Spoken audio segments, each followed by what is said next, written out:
ప్రభు నామములో కూడి వచ్చిన మీ అందరికీ వందనాలు. అందరూ బాగున్నారా? సంతోషం.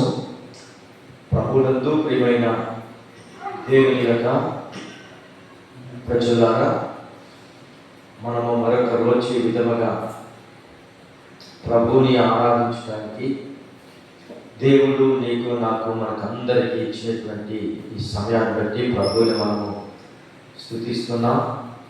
మంచిది. మీరు మీ కుటుంబాలు బాగున్నారని, బాగోవాలని ప్రతి నిమిషమును మా యొక్క సన్నిధిలో దేవుడు మాకు ఇచ్చేటువంటి ప్రార్థన సన్నిధిలో మీ కొరకు ప్రార్థన చేస్తూ ఉన్నాం. దేవుడు మిమ్మల్ని మీ కుటుంబాలను బహుగా దీవించి ఆశీర్వదించునుగాక. దూరాన సమీపాన ఉన్నటువంటి నా ప్రియ స్నేహితులకు, సహోదరులకు మన ప్రభు నామంలో మీకు శుభములు తెలియజేస్తూ ఉన్నాను. చాలా సంతోషం. ఈ విధముగా మనము ప్రభు సన్నిధిలో కొద్దిమందిగా కూడుకొని దేవుని నామాన్ని కీర్తించి గానాలాపన చేయడానికి ప్రభు మాకు ఇచ్చిన ఈ సమయాన్ని బట్టి ప్రభుని మహిమపరుస్తున్నాం. ఖచ్చితంగా దేవుడు మిమ్మల్ని మీ కుటుంబాలను బహుగా దీవించి ఆశీర్వదించునుగాక. దేవుని లేఖనాల నుంచి కొన్ని విషయాలను మనము ధ్యానం చేయబోతున్నాం.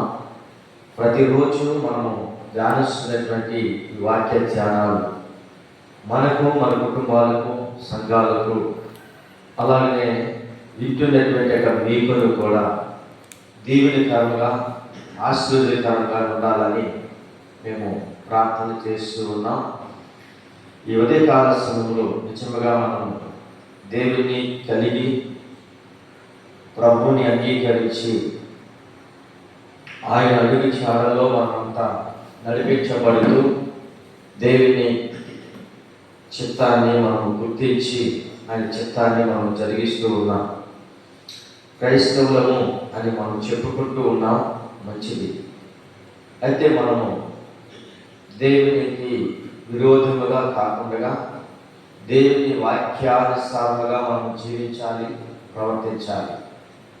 అప్పుడే మనం బట్టి అనేకమైన ప్రజలు ప్రభువుని అంగీకరించడానికి, ప్రభు దగ్గరికి రావడానికి మనమే ప్రజలకు ఒక మాదిరి, మార్గదర్శిగా ఉండాలి. ఎందుకంటే ప్రభు అయిన యేసుక్రీస్తు మనకంటే ముందుగా ఆయన ఒక మాదిరిగా, మార్గదర్శిగా ఈ లోకానికి వచ్చి సమస్తమును ఆయన మనకి సమకూర్చి లేక సిద్ధపరిచి అనేకమైన విషయాలను తెలియచేసి బోధించి మనకు ప్రకటించారు. ఖచ్చితంగా దేవుడు చేసిన ప్రతి ఒక్క పనులు మనము కూడా చేస్తూ ఉన్నప్పుడు ఆయన స్వరూపంలోనికి మనం మార్చబడుతూ ఉంటాం. దేవుని లేఖనంలో ఒక దైవజనుడు ఈ విధంగా మాట్లాడుతూ వస్తారు. నేను క్రీస్తుని పోలి నడుచుకుంటున్న ప్రకారము మీరు నన్ను పోలి నడుచుకునండి అని ఒక దైవజనుడు, అపోస్తలుడైన పౌలు ఆ విషయాన్ని మాట్లాడుకుంటూ వస్తారు. నిజమే. ఈ కాలంలో ప్రియమైన దేవుని ప్రజలారా, మనము ఒకరిని పోలి నడుచుకోవటం, లేకుంటే ఒకరిని పోలి జీవించటం, ఒకరిని పోలి ప్రవర్తించటం, ఒకరిని పోలి మనము బ్రతకటం అన్నటువంటిది చూడవచ్చు. వస్తుంటే మనకి మాదిరి ప్రభు అయిన యేసుక్రీస్తు. అన్ని విషయాల్లో ఆయనే మనకి మాదిరి ఇచ్చేదాడు. ఆ మాదిరి ఇచ్చేటటువంటి యేసుక్రీస్తు స్వరూపంలోనికి మనం అందరము మార్చబడాలన్నటువంటిదే దేవుని యొక్క ప్రణాళిక. కనుక పౌలు అంటున్నాడు, నేను క్రీస్తుని పోలి నడుచుకుంటున్న ప్రకారము మీరు నన్ను పోలి నడుచుకోనండి అన్నాడు. ఈరోజు ప్రియమైన దేవుని ప్రజలారా, పౌలు అంత నీటిగా చెప్పగలిగారంటే పౌలు నిజంగా ప్రభు యేసుక్రీస్తుని పోలి నడుచుకోవటమే కాదు, క్రీస్తులో కొన్ని శ్రమలు కూడా పౌలు అనుభవించాడు. ఈరోజు మనము శ్రమలు అనుభవించడం వరకు కాదు, కానీ ఇప్పటి కాలపు శ్రమలు వెన్నతగినవి కావాలని కూడా వాక్యంలో మనం చూస్తున్నాం. మనకంటే ముందు ప్రభు అయిన యేసుక్రీస్తు ఎన్నో శ్రమలు, బాధలు, నిందలు, అవమానాలు ఆయన మనకంటే ముందు ఆయన భరించాడు. తర్వాత మిగిలినటువంటి పరిచర్య విషయాల్లో తన శిష్యులు, అపోస్తలుడైన పౌలు వారు కూడా చాలా శ్రమలు అనుభవించి దేవుని పని సంపూర్ణంగా పూర్తి చేసి దేవుని పిలుపొందుకుని దేవుని రాజ్యంలో ఇవాళ వారు ఉన్నారు. కానీ మనకి వాళ్ళు అలాంటి శ్రమలు లేకపోయినప్పటికీ కూడా కొద్దిపాటు ఉన్న శ్రమల్లోనే వీటికే ప్రజలు తట్టుకోలేక బాబోయ్ అంటూ చాలామంది వెనక్కి తిరిగేటువంటి పరిస్థితులు చూస్తున్నాం. నిజంగా మనము వెనక్కి తిరిగే వారంగా ఉండకూడదు. నాగటి మీద చేయి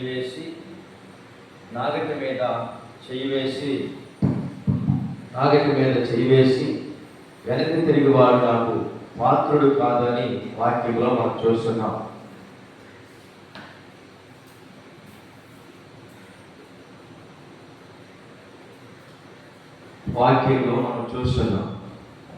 కనుక ఎవరు కూడా మనము ఈ పనిలోకి మనం వచ్చాం. ఈ పనిని మనం ఎంచుకోలేదు. దేవుడే నిన్ను నన్ను ప్రేమించి మనం ఎంచుకొని ఈ పనిని అప్పగించాడు. లోకంలో నీకంటూ నాకంటూ గనులైన వారు ఉన్నారు, తెలివి కలిగిన వారు ఉన్నారు, జ్ఞానవంతులు, ఐశ్వర్యవంతులు, ఆరోగ్యవంతులు, ధనవంతులు, బలవంతులు, యావంటి అని గౌరవంగా పిలువబడుతున్న వారు కూడా ఉన్నారు. అలాంటి వారిని ప్రభు ఎన్నిక చేసుకోలేదు. కానీ నీచమైన మనలను, ఎన్నిక లేని వారినైనా నన్ను మనలను కూడా ప్రభు ఆయన పిలుపు ద్వారా, ఆయన స్వరం ఇచ్చి, లేకుంటే ఆయన దర్శనం ఇచ్చి కళ ద్వారా మనల్ని బలపరిచి అర్హత యోగ్యత లేని వారికి అర్హతను యోగ్యతను కలిగించి ఆయన శ్రేష్టమైన పనిని మనకు అప్పగించాడు. ఈ పని మనం చేయటానికి తల వంచి ఆయన దగ్గర నిలబడుతున్నప్పుడు ఖచ్చితంగా మనం ఈ పని చేయటానికి చాలా జ్ఞానంతో, తెలివితో, ఆలోచన ప్రకారంగా ప్రభు యొక్క పనిని మనం చేయాలి. చాలామంది ప్రభుని నమ్ముకున్నామని అంటారు, కానీ వారి యొక్క విశ్వాస విషయంలో చాలా తొట్టిల్లిపోవటం, పడిపోవటం. పడిపోయిన వారికి మనందరికీ ప్రభు అవకాశం ఇస్తాడు. లేచి నిలబడగలిగిన శక్తిని కూడా ప్రభు ఇస్తాడు. కొంతమంది ప్రభువులోనికి రాలేక అలాగనే పడిపోయిన స్థలంలోనే ఉండిపోతూ దేవునికి దూరంగా కూడా ఉన్నటువంటి వారు ఉంటారు. అయితే ప్రభు ఎంత మట్టికి కూడా ఆయన పడిపోయిన వారిని విడిచిపెట్టేవాడు కాదు. జిట్టగల దొంగ ఊపిలోంచి నిన్ను నన్ను కూడా ఆయన పైకి లేవనెత్తి క్రీస్తు అనే బండ మీద మనల్ని నిలబెట్టి ఆయన పనిని సంపూర్ణంగా పూర్తి చేయడానికి వరకు మనల్ని అభిషేకించాడు. ఈ యొక్క అభిషేకము కేవలము దేవుడు మనల్ని ప్రేమించినటువంటిది. దేవుని యొక్క అభిషేకము, ఆత్మ నడిపింపు మనలోనికి లేకపోతే, ఆయన ఇవ్వకపోతే ఈ స్థలంలో మనం ఎవరు కూడా నిలబడలేము, దేవుని ఆరాధించలేము. ఈరోజు మీతో నేను చిన్న విషయాన్ని చెప్పాలని నిలబడి ఉన్నాను. ఖచ్చితంగా మనం ప్రతిరోజు మాట్లాడుతున్న ప్రతి మాటలో దేవుని యొక్క శక్తి విడుదలవుతుంది. దేవుని యొక్క మహిమ ప్రభావముల చేత మీరు నింపబడుతున్నారు. ఎందుకంటే దేవుడు ఖచ్చితంగా మన యొక్క జీవితాలని మార్చాలని, మన స్థితిని మార్చాలని, మన అవసరాలను, అక్రతలని కూడా ఆయన నామములో తీర్చి బలపరచాలనేటువంటిదే ఆయన యొక్క ఉద్దేశం. దేవుని లేఖనములో ఒక చిన్న విషయాన్ని నేను మీకు జ్ఞాపకం చేస్తున్నా. సులువుగా చిక్కులు పెట్టు పాపమును విడిచిపెట్టి విశ్వాసమునకు కర్తయు దానిని కొనసాగించు వాడినైన యేసు వైపు చూచుచు మన ఎదుట ఉంచబడిన పందెములో ఓపికతో పరిగెత్తిదాం. మనకి ఒక పందెం ఉంది, అది మన ముందు ఉంచబడేటువంటిది. దానికి ముందుగా మనం చదువుకున్న వాక్యములో సులువుగా చిక్కులు పెట్టు పాపము అంటే, పాపము సులువుగా చిక్కులు పెడుతుంది. పాపం అనేటువంటిది అది మనిషిని బలహీనపరిచేటువంటిది. పాపము ప్రతి మనిషిని ఆధ్యాత్మికముగా ఎదగనివ్వదు. ఆ చిన్న లోపము మనలో గనక ఉన్నట్లయితే విశ్వాస విషయంలో మనము అంతకంతకు ఎదిగే దానికి బదులుగా దిగజారే పరిస్థితి. చాలామంది మాట్లాడే విషయం ఏంటంటే, నాలో పాపము లేదు అంటారు, నేను పరిశుద్ధులను నిర్దోషముగా జీవిస్తున్నాను అంటారు. వాస్తవమే, కానీ మళ్ళా మంచిదే మీరు ఆ విధంగా జీవించడం. ఆజ్ఞ అతిక్రమమే పాపము అని చెప్పబడుతుంది. పాపము లేదని మనం చెప్పుకునే ఎడల మనమే మోసపుచ్చుకునే వారమైతాం. మన పాపములను మనం ఒప్పుకునే ఎడల ఆయన నమ్మదగిన వాడను, ఆయన నీతిమంతుడు కనుక సమస్త దుర్నీతుల నుంచి మనల్ని విడిపించి పవిత్రులుగా చేస్తాడనే విషయాన్ని ప్రభు యొక్క వాక్యములో మనం చూస్తున్నాం. చాలామంది ఏంటంటే పాపము నేను చేయట్లేదు, నేను పరిశుద్ధుడిగానే జీవిస్తున్నాను అనుకుంటారు. మొదటి నుంచి అది ఎన్నో సంవత్సరాల నుంచి క్రైస్తవ జీవితాలలో జీవిస్తూ ఉన్నటువంటి వారు చూస్తున్న సహోదరుని ప్రేమించలేని వాడు దేవుని ఏమి ప్రేమిస్తాడనేటువంటిది కూడా మనం చూస్తున్నాం.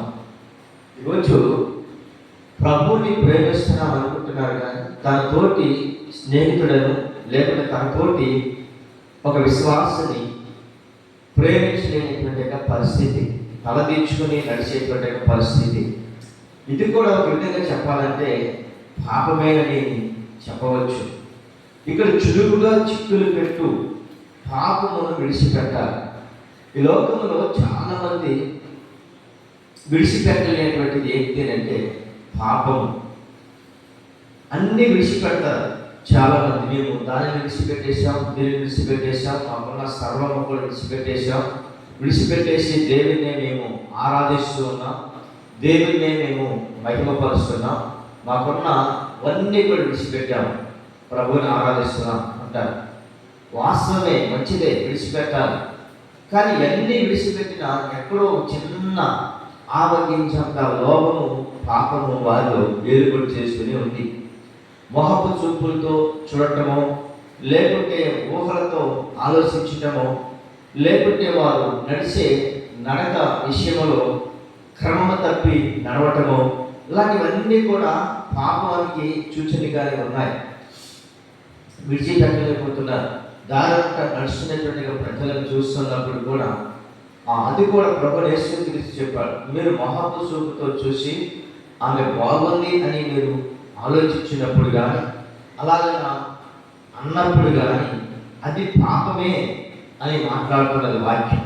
కానీ సులువుగా చిక్కులు పెట్టి పాపం అంటే అది నీవు పాపం అంటే లైంగిక సాంగత్యము చేయటమే కాదు, నీ ఊహలో నుంచి వచ్చే ఆలోచన, నీ మనసులో నుంచి వచ్చేటువంటి ఆలోచన, హృదయంలో నుంచి వచ్చేటువంటి ఆలోచన, అది కూడా పాపానికి సంకీర్తనగానే తీస్తున్నది అన్నది నేను మీకు జ్ఞాపకం చేస్తున్నా. ఎందుకంటే మత్తయి సువార్తలో కూడా ఈ మాటలు ప్రభు అయిన యేసుక్రీస్తు చక్కగా ఈ విషయాలని తెలియజేసుకుంటూ వచ్చాడు. చాలాసార్లు నేను పాపమని చేయట్లేదు అనుకుంటాను, కానీ అయితే చేయట్లేదు. కానీ ఒక విషయము ప్రభు అయిన యేసుక్రీస్తు ఆ విషయాన్ని స్పష్టంగా ఏమని చెప్పాడని మనం ఆలోచిస్తున్నప్పుడు ఆ విషయాన్ని జ్ఞాపకం చేస్తున్నది. చూడండి, దేవుని యొక్క వాక్యంలో ఆ మాటలు మనకి కనబడుతుంటాయి. మత్తయి సువార్తలో అనుకుంటా ఆ విషయాన్ని, వ్యభిచారము చేయవద్దని చెప్పబడిన మాట మీరు విన్నారు కదా, నేను మీతో చెప్పినది ఏమనగా, ఒక స్త్రీని మొహపు చూపుతో చూసి ప్రతివాడు అప్పుడే తన హృదయమందు ఆమెతో వ్యభిచారం చేసిన వాడు అంటున్నారు. చూడండి, అంటే వ్యభిచారం చేయొద్దు అన్నటువంటి విషయం మనం విన్నాం. వ్యభిచారాన్ని మానేస్తున్నాం, అది సంపూర్ణంగా దాన్ని విడిచిపెడుతున్నాం. కానీ దాన్ని విడిచిపెడుతున్నాం, కానీ ఒక స్త్రీని మొహపు చూపుతో చూసి ప్రతివాడు అప్పుడే తన హృదయమందు వ్యభిచారం చేస్తున్నాడని ఆ బాగుంది ఆమె సౌందర్య రాశి, లేకుంటే ఆమె నడక, ఆమె యొక్క తీరు చూస్తుంటే చాలా బాగుందని నీ హృదయమందు ఎప్పుడైతే ఆమె గురించి ఆలోచించావో అప్పుడే ఆమెతో నువ్వు వ్యభిచారం చేసినటువంటి వాడు అవుతావు అన్న విషయాన్ని అక్కడ బైబిల్లో రాశారు. కనుక హృదయంలో కూడా అలాంటి తలంపులు రాకూడదని దేవుని యొక్క వాక్యంలో మనం చూస్తున్నాం. చాలా ఈ విషయాన్ని ఖచ్చితంగా మనము చేస్తున్నాం అన్నదే బైబిల్ గ్రంథం చెబుతుంది. వ్యభిచారం నీకు చేయట్లేదు, కానీ మొహపు చూపుతో చూసి హృదయమునందు నీవేం చేస్తున్నావంటే ఆమె విషయమై ఏవేవో తలంచుతున్నావు, ఏవేవో ఆలోచిస్తూ ఉన్నావు, ఆమె గురించి అలాగా మాట్లాడుతూ ఉన్నావు నీ హృదయంలో. ఆ రోజే నీవు వ్యభిచారం చేసిన వాడు నడుతున్నావు. దేవుని లేఖనాల్లో ఇన్ని విషయాలు మనకి స్పష్టంగా తెలియజేసినప్పుడు ప్రభునందు ప్రియులారా, ఇప్పటికైనా మీరు విడిచిపెట్టండి. ఏంటిది విడిచిపెట్టాలి అంటే పాపమని విడిచిపెట్టండి, పాపమని విడిచిపెట్టాలి అని ప్రభు యొక్క వాక్యంలో మనం చూస్తున్నాం. అన్నీ విడిచిపెడుతున్నావు కానీ పాపాన్ని విడిచిపెట్టలేకపోతున్నావు. నువ్వు పాపాన్ని విడిచిపెట్టలేనప్పుడు నీవు దేవునికి విరోధిగానే ఉంటావు కానీ దేవునికి ఇష్టడిగా ఉండవని దేవుని వాక్యము మనకి బోధిస్తున్నది. కనుక దేవుని లేఖనాల్లో చెప్తున్న విషయం ఏంటంటే, నా హృదయమునందు పాపమును లక్ష్యం చేసిన నేను దేవునికి విరోధినై ఉంటాను అనేటువంటి మాటలు కూడా పరిశుద్ధ గ్రంథాల్లో మనం తేటగా చూస్తుంటాం. అంటే అక్కడ నా హృదయంలో నేను పాపమును లక్ష్యము చేసిన ఎడల ప్రభు నా మనవి వినకపోవును. అంటే హృదయంలో కూడా వీళ్ళు పాపాన్ని చేస్తున్నారు. శారీరకంగా వీళ్ళు అభిచారం చేయకపోవడమే కాదు కానీ చేయట్లేదు కానీ అది హృదయంలో పాపము చేస్తున్నారు. దాన్నే సులువుగా చిక్కులు పెట్టు ప్రతి పాపమును విడిచిపెట్టాలని పరిశుద్ధ గ్రంథము మనకు తేటగా తెలియజేస్తారు. సులువుగా చిక్కులు పెట్టు పాపం అంటే ఏంటి అని మనం చాలా సార్లు అనుకుంటాం. అది సులువుగా చిక్కులు పెట్టది పాపము. పాపము సులువుగా చిక్కులు పెట్టి నీ యొక్క జీవితాన్ని పతనానికి తీసుకెళ్తుంది. నీ జీవితాన్ని ఆధ్యాత్మికంగా పెరగలేకుండా అంతకంటూ దిగజారే పరిస్థితికి తీసుకెళ్తుంటుంది. దావీదు కీర్తనకారుడు రాయబడినటువంటి మాట మనం చూస్తున్నప్పుడు ఈ వాక్యంలో రాయబడిన మాట ఏమంటున్నాడు అంటే, నా హృదయంలో నేను పాపమును లక్ష్యము చేసిన ఎడల ప్రభు నా మనవి వినకపోవును. నిజమే, హృదయంలో కూడా పాపాన్ని ఏం చేస్తున్నామంటే లక్ష్యము చేస్తున్నాం. అదే ప్రభు అయిన యేసుక్రీస్తు ఆ మాటలను స్పష్టంగా తెలియజేశాడు మత్తయి సువార్తలో.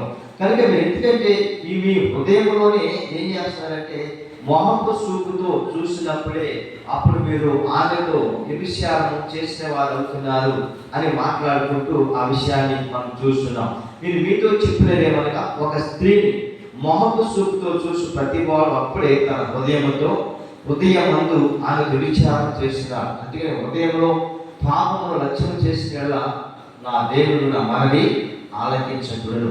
అంటే హృదయాల్లో కూడా తలంచుతున్నారన్న విషయాన్ని ఈ లేఖనాలు మనకు తెలియజేస్తున్నారు. ఇప్పటికైనా ఖచ్చితంగా ప్రభునందు ప్రియమైన దేవుని ప్రజలారా, సులువుగా చిక్కులు పెట్టు పాపం అంటే ఏంటో తెలుసుకున్నారు కదా.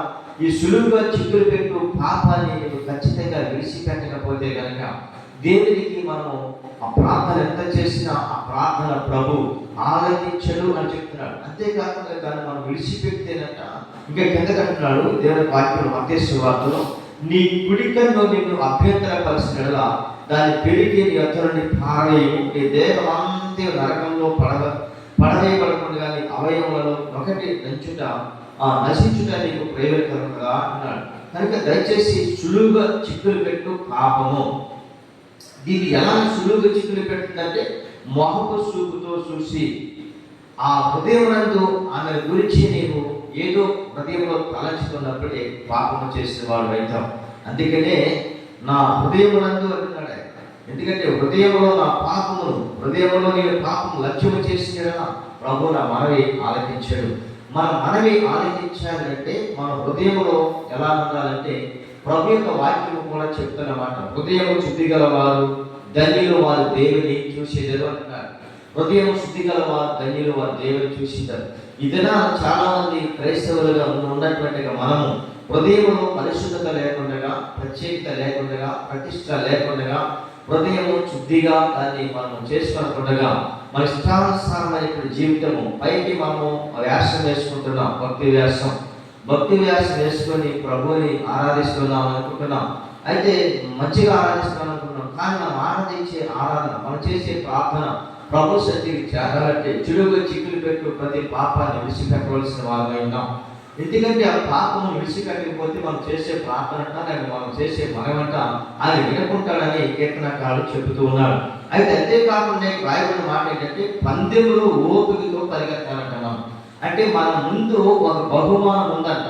ఆ బహుమానాన్ని మనం పొందుకోవాలి. ఆ బహుమానాన్ని మనం పొందుకోవాలంటే కనుక మనకు ఓపిక అవసరమైనదని ఈ యొక్క భక్తుడు మనకు తెలియజేస్తున్నాడు. చూడండి పిల్లరా, మీ యేసు వైపు చూచుచు అంటున్నాడు, మీ సులువుగా చిక్కులు పెట్టు పాపమును విడిచిపెట్టి విశ్వాసమునకు కర్తయు. చూడండి, మనకి విశ్వాసానికి కర్త ఎవరంటే ప్రభు అయిన యేసుక్రీస్తు. ఆయన మనకి అన్ని విషయాల్లో మాదిరి అని చెప్పారు కదా. కనుక విశ్వాసమునకు కర్త అయినటువంటి యేసు వైపు మనం చూడాలి. నిజంగా యేసుక్రీస్తు వైపు మనం చూసినంత చేపు కూడా మన జీవితాల్లో ఎలాంటి ఆ ఇబ్బందులకి కానీ, ఎలాంటి సమస్యలు కానీ మనం గురికారమైనట్లుగా నడిపించబడతాం. యేసు క్రీస్తు సముద్రము మీద నడుస్తూ ఉన్నాడు. ఆ విషయాన్ని యేసు ప్రభు శిష్యులు పడవలో ఉన్నటువంటి వారు చూశారు. చూచి ప్రభువుని పిలుస్తున్న విషయం ఏంటంటే, ఈ నిజంగా నీవే ప్రభు యేసు అయితే నీవు కూడా నీ వలె నడిచించినట్లుగా నాకు ఆజ్ఞాపించుమని పేతురు మాట్లాడినప్పుడు ప్రభు ఆశించింది ఏంటంటే, నా కుమారుడు కూడా నాలాగా నడవాలని ఆశ ఉంది అనుకున్నాడు. అనుకుని సరే నీవు కూడా నడువుమని చెప్పాడు. నిజమే, ప్రభువు నడవాలని ఆశ ఉన్న వారికి నడిపిస్తాడు. ప్రార్థన చేయాలని ఆశ కలిగిన వారికి ప్రార్థన నేర్పిస్తాడు. తన పోలుగులోనికి తన సారూపంలోనికి మార్చబడాలన్నటువంటి దేవుని యొక్క ప్రణాళిక ఏమని. అయితే ప్రభు అన్నాడు కదా, సరే నువ్వు కూడా నడుస్తూ రావచ్చు అని చెప్పగా పేతురు పడవలో నుంచి కిందకి దిగి నడుస్తూ ఉన్నాడు. కిందకి దిగి అంటే నేల మీద నడుస్తున్నాడు. అంటే ప్రభు యేసుక్రీస్తు కూడా నేల మీద వస్తూ ఉన్నాడు. పేతురు గారు కూడా నేల మీద నడుస్తూనే ఉన్నారు. యేసు వైపు చూస్తూ నడుస్తున్నారు. ఇక్కడ కూడా అదే చెప్పబడుతున్నమాట. యేసు వైపు చూచూ మన ఎదుట ఉంచబడిన పందెములు ఓపికతో పరిగెత్తాలి అంటున్నాడు. పరిగెత్తుము అన్నారు. అయితే మన ఎదుట ఉంచబడిన ఆ పరుగు పందెపు రంగంలో ఆ బహుమానాన్ని మనం పొందుకోవాలంటే దేవుని వైపు చూస్తూ నడవాలి. అలాగే యేసు క్రీస్తు వైపు చూస్తూ నడుస్తూ ఉన్నాడు పేతురు గారు. మనకందరికీ తెలిసిన విషయమే. ఆయన వైపు చూసి నడిచినంత చేపు కూడా ఆయన చక్కగా కొనసాగించాడు. అయితే కొద్ది క్షణాలకి దగ్గరికి వెళ్తున్నాడు. యేసు ప్రభుని కౌగులించుకొని అంత దూరం చేయి చాపితే ఆ పట్టుకుని అంత లెక్కలోనికి వెళ్ళి చరిగి ఈయన ఏం చేశాడంటే చక్కగా వస్తున్నాడు అని ప్రభువే సముద్రానికి ఆజ్ఞాపించాడు, గాలికి ఆజ్ఞాపించాడు. అవి గాలు వీచటము ప్రారంభించినాయి. సముద్రము అలలు కూడా ఎగసపడటము ప్రారంభించినాయి. ఆ సౌండ్కి ఆ శబ్దానికి పేతురు ఏం చేశాడంటే యేసు వైపు చూస్తూ నడుస్తున్నటువంటి వ్యక్తి తన ముందు ఉంచబడిన ఆ పరుగు పందెపు రంగంలో ఓపికతో ఆ పరుగులో అతను పుతముట్టించి తనకి కావలసినటువంటి ఆ యొక్క ఆ అభిషేకాన్ని ప్రభుని కలుసుకోవటానికి ఆ పందెపు రంగంలో ఓపికతో పరిగెత్తి ఆ బహుమానాన్ని పొందుకునే దగ్గరకు వచ్చేసరికి ఏం చేస్తున్నాడంటే ఆ సముద్రం యొక్క అలల వైపు లేక గాలి యొక్క అలల వైపు శబ్దం వైపు ఇలా కొంచెము దృష్టి మళ్లించినట్లుగా మనం లేఖనాలు చూస్తాం. దృష్టి ఎప్పుడైతే మళ్లించాడో ప్రియులారా మనకందరికి తెలిసిన విషయమే. ప్రభు వైపు చూస్తున్నంత చేపు చక్కగా నడవగలిగాడు. దృష్టి పక్కకి ఎప్పుడైతే మళ్లించాడో చల్లగా మెల్లగా కిందకి దిగిపోవడం ప్రారంభించాడు.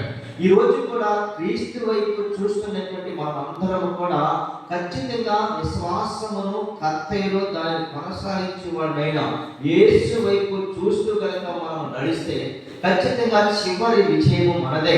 ఎందుకంటే మన ప్రభు అయిన యేసు క్రీస్తు ఆయన మనకి విజయాన్ని అనుగ్రహించాడు కనుక ఆయన విజయశీలుడు కనుక. అయితే ఇక్కడ దృష్టి ఎప్పుడైతే మళ్లించాడో పేతురు కిందకి నల్లగల దిగటము ప్రారంభించబడింది. అప్పుడు అంటున్నాడు, మునిగిపోయి కొనసాగించేసరికి యేసు దగ్గరనే ఉన్నాడు. అప్పుడు అంటున్నాడు, ప్రభువా నేను నశించిపోతున్నాను అని చేయి పైకి లేపాడు. చూడండి ప్రియమైన దేవుని ప్రజలారా, పేతురులో ఉన్న మరొక విషయం ఏంటంటే అతను మునిగిపోయేటప్పుడు కూడా ఆయన మాట్లాడుతున్నాడు, నేను నశించిపోతున్నాను లేదా నేను మునిగిపోతున్నాను అని మాట్లాడగానే వెంటనే ప్రభు తను చేపట్టుకొని పైకి లేపి అల్ప విశ్వాసి ఎందుకు నీకు ఈ యొక్క సందేహం వచ్చింది అని ఆ యొక్క ప్రభు ఆ పేతుని గద్దిస్తూ దాన్ని తీసుకొని పైకి లేపుతాడు. దేవునికి మహిమ కలుగుగాక.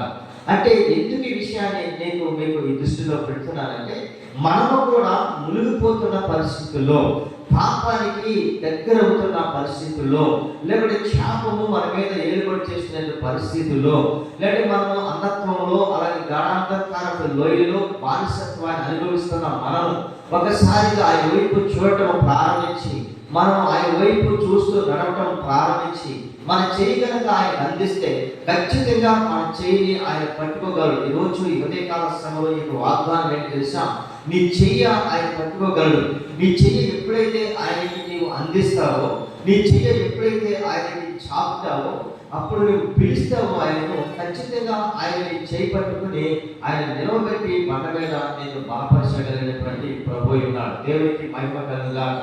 ఈరోజు క్రీస్తునందు ప్రియమైన దేవుని ప్రజలారా, ఈ సులువుగా చిక్కులు పెట్టి పాపాన్ని మనం ఎప్పుడైతే విడిచిపెట్టి విశ్వాసమునకు కర్తయ్యైనటువంటి యేసు వైపు చూస్తాము, మన ముందు ఉంచబడినటువంటి ఈ పరుపు మార్గములో మనము విజయాన్ని పొందుకోగలం. అంటే ఈ పరుగులో అనేకమైనటువంటి వారు పరిగెడుతున్నారు. ఈ విశ్వాసైన యాత్రలో అనేకమైన ప్రజలు కొనసాగించబడుతున్నారు. కానీ చివరికి వీరిలో ఎంతమంది ఆ పరుగు పందెంలో ఓపికతో పరిగెత్తి వారి ముందు ఉంచబడినటువంటి ఆ బహుమానాన్ని ఎంతమంది పొందుకోగలుగుతున్నారన్న విషయానికి వస్తే, పరిగెత్తే వారు చాలా మంది, విశ్వాసముగా ఉన్న జీవితాలు చాలా మంది, కానీ పరుగు పందెములో వారు పొందుకునే వారు కొంతమంది. ఎందుకంటే మనకు విషయం తెలుసు, ఇప్పుడు సార్వత్రిక సంఘం అంతా కూడా ఒకటవ్వాలని సంఘాలని, వీళ్ళందరూ కూడా క్రీస్తు ప్రభు రాకలో ఎత్తబడాలన్నటువంటిదే ఆలోచన. అయితే పిల్లరా, కాలఫలము 5,03,555 మంది ప్రజలను మోసే ఐగుప్తు నుంచి కనానికి తీసుకొస్తూ ఉన్నప్పుడు ఇంచుమించుగా ఆ యొక్క మోసే మరణించిన తర్వాత అదే పని యెహోషువ చేసుకుంటూ వచ్చారు. యెహోషువ కాలంలో వాళ్ళందరూ కూడా ఆ కనాను దేశానికి చేర్చబడటము, అంతేకాకుండా వారు చేసినటువంటి ఆ యొక్క వాగ్దానం, దేవుడు చేసిన వాగ్దానం, మోసే తర్వాత యెహోషువ కాలంలో కర్రతో కొలిసి వాళ్ళకి పంచి ఇచ్చేటువంటి స్వాస్థ్యం మనం చూస్తున్నాం. అయితే జరుగుతున్న విషయం ఏంటంటే, మోసే యెహోషువలో ప్రయాణంలో ఉన్నారు. వాళ్ళ ప్రారంభ దిశలో వాళ్ళు ప్రయాణం చేసినటువంటి ఆ 40 లక్షల మంది ప్రజలలో కూడా వాళ్ళు కేవలము ఆ కనాను దేశంలో అడుగు పెట్టినటువంటిది ఇద్దరని బైబిల్లో ఆ పండితులు, దేవుని సాధకులు అనేకమైన వారు చెప్తున్నారు. అది నిజమేనని మనము కూడా ఇష్టపడుతున్నాం, దాన్ని అంగీకరిస్తున్నాం. అయితే వారు ప్రయాణం చేసే ప్రజలలో వాళ్ళందరూ కూడా ఇంచుమించుగా అందరూ కూడా చనిపోయారు. ఆ తరం వారు తర్వాత వాళ్ళు పుట్టినటువంటి వారిని, రెండవ తరం వారిని ఆ యొక్క కనాను దేశంలోనికి వారు అడుగుపెట్టారు. అడుగుపెట్టినప్పుడు వారికి ఆ యొక్క భూస్వాస్థ్యమును పంచి ఉండడానికి వరకు దేవుడు ఇద్దరిని బ్రతికించాడు. ఎందుకంటే బ్రతికించడానికి వాళ్ళు దేవుని చిత్తానుసారమైనటువంటి మనుషులుగా ఉన్నారని మనం చూస్తున్నాం. కాలేబు, యెహోషువ అంటే కనాను దేశంలోనికి వాళ్ళు ప్రయాణం చేయడానికి 6,03,555 మంది ప్రజలు కాలబలము, ఇంకా మొత్తం పాటుగా లెక్కేస్తే 42 లక్షల మంది ప్రజలు ప్రయాణం చేస్తే ఎంతమంది ప్రజలు ఆ కనాను దేశంలోనికి పాదం పెట్టారు, దేవుడిచ్చిన వాగ్దానాన్ని వాళ్ళు పొందుకోగలిగారు అంటే ఇద్దరు అని మనం చూస్తున్నాం. ఈరోజు ప్రియమైన దేవుని ప్రజలారా, సర్వ ప్రపంచ వ్యాప్తిగా ఉన్నటువంటి ఇప్పుడు క్రైస్తవ సంఘాలన్నీ కూడా ఏకమైతున్నాయి. ఏకమవ్వాలి, ఒకటవ్వాలి కూడా.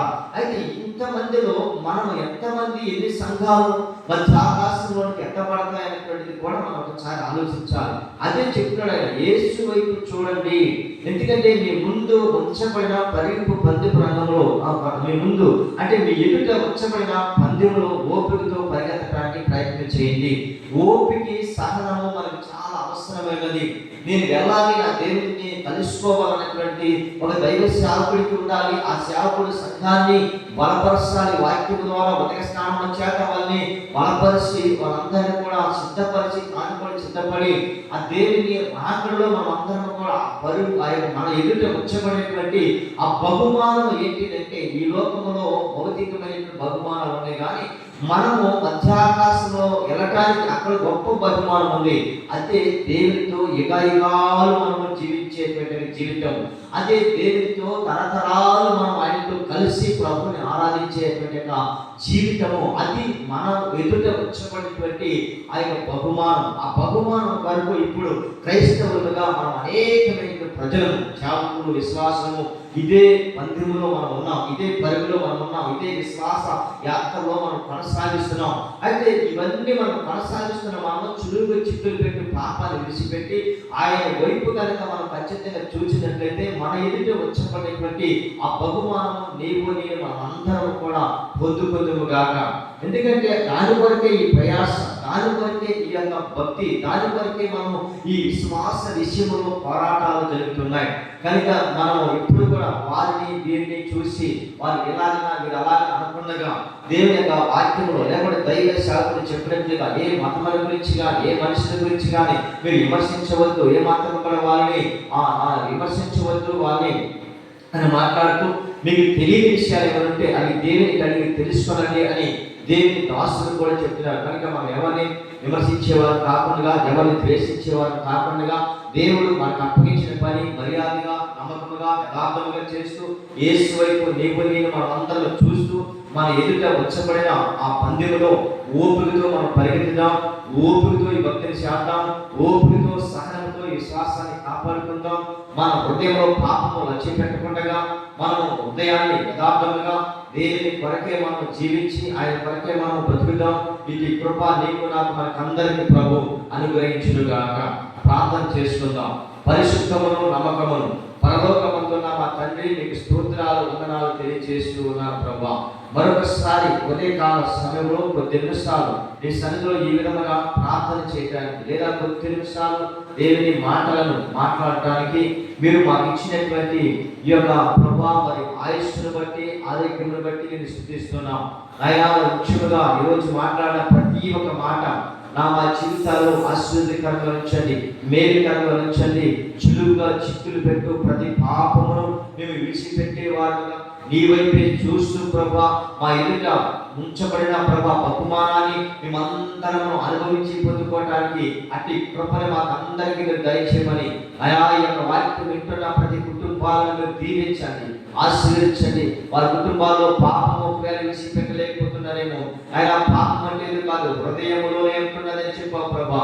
మా యొక్క హృదయ వాంఛలను ఎరిగిన వారికి, మా హృదయ తలంపులను ఎరిగిన వారికి మీ బిడ్డల యొక్క హృదయాలను తలంపులను ఎరగండి ప్రభా. వారి కుటుంబాల్లో ఉన్న కరువులు కలతలు ఆయన ప్రభా అవన్నీ తొలగించండి, శాపాన్ని తీసివేయండి, సమృద్ధిని క్షేమాన్ని ఆరోగ్యాన్ని స్వస్థత విడుదల విమోచన రక్షణ యేసు నామములో అనుగ్రహించి మహిమ తెచ్చుకోమని యేసు నామములో ప్రార్థన చేస్తున్నాం తండ్రి. ఆమేన్.